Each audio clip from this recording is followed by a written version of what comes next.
Assalomu alaykum hammaga. Mana Polshadagi uylar. Kichkina villachalar mana bu taraf o'rmon ekan.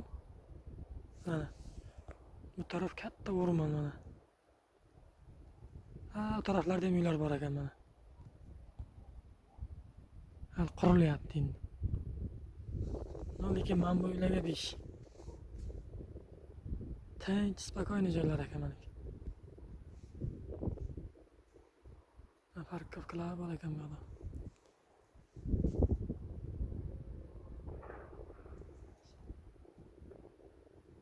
Bu taraflardan ham ko'rsataylik, bu taraflarda ham hali remont ketyapti ekan.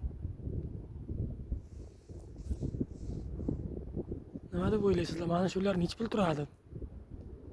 Mana garajlari ham bor ekan pastda. Mana garaj, 2 etajli uy mana tepasi ham. Polni ketgan oxirigacha, nimagacha mana.